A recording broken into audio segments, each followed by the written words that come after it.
चीन में शिनजियांग यातना कैंप को बंद कराया अमेरिका। दुनिया भर की यूगर ने लिखा ब्लिंकन को पत्र और दुनिया भर में रहने वाले यूगर ने अमेरिका से गुहार लगाई है कि वह शिनजियांग में यातना कैंप को बंद कराए।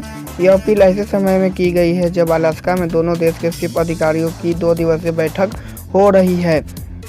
और यही रिपोर्ट आया है कि जेनेवा राइटर के नाम से तो चीन के शिनजियांग प्रांत में रहने वाले यूगर मुस्लिमों पर सरकारी अत्याचार के विरोध में दुनिया भर में रहने वाले यूगर ने अमेरिका से गुहार लगाई है कि निर्वासित उग्रों ने अमेरिका के विदेश मंत्री एंटोनी ब्लिंकन को पत्र लिखकर शिनजियांग के यातना कैंपों को बंद कराने की अपील की है। यह अपील ऐसे समय में की गई है जब अलास्का में दोनों देश के शीर्ष अधिकारियों की 2 दिवसीय वार्ता हो रही है। इसमें अमेरिका की तरफ से विदेश मंत्री टोनी ब्लिंकन और राष्ट्रीय सुरक्षा सलाहकार जैक सुलिवान शामिल हुए हैं। और यूगर के मामले में पहले ही विदेश मंत्री ब्लिंकन चीन को चेतावनी दे चुकी है कि वर्ल्ड यूगर कांग्रेस के अध्यक्ष डोल्कन ईसा ने पहली बार ईसा ने कहा कि वार्ता में चीन को सबसे पहले नरसंहार और यातना कैंपों को बंद करने के लिए कहा जाए। उल्लेखनीय है कि चीन के शिनजियांग प्रांत में लगभग 10 लाख उग्र मुस्लिम यातना कैंप में है। इन पर तरह तरह के अत्याचार किए जा रहे हैं, महिलाओं का भी यौन शोषण हो रहा है।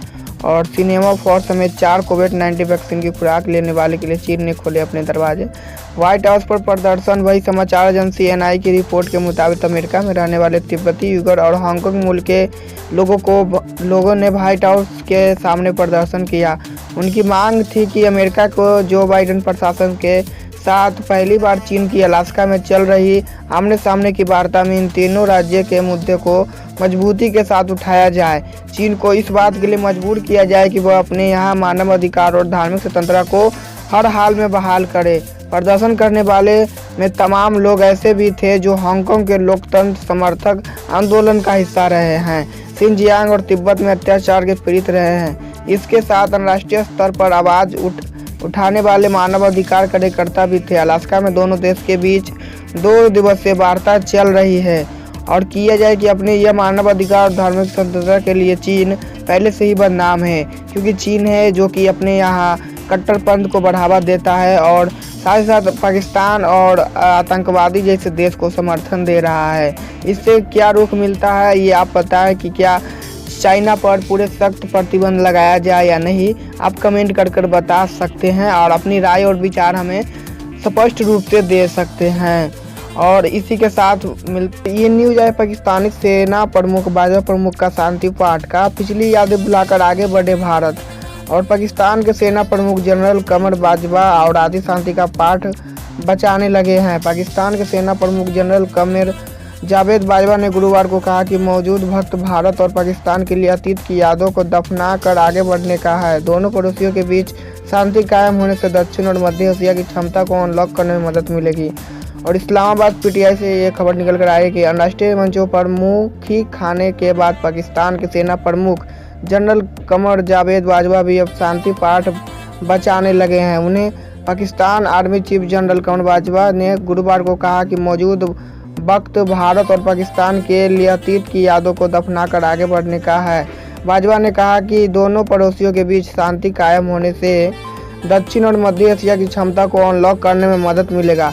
पूर्व और पश्चिम एशिया के बीच कनेक्टिविटी सुनिश्चित करने के दक्षिण और मध्य एशिया की क्षमता को खोलने के लिए भारत और पाकिस्तान के संबंध का शिथिल होना बहुत आवश्यक है। हालांकि बाजवा ने इस मौके पर भी कश्मीर का राग अपाला और संबंध को सामान्य बनाने की पहली कदम भारत पर ही डाल दी। उन्होंने कहा कि हमारे पड़ोसी भारत को विशेष रूप से कश्मीर में एक अनुकूल वातावरण बनाना होगा।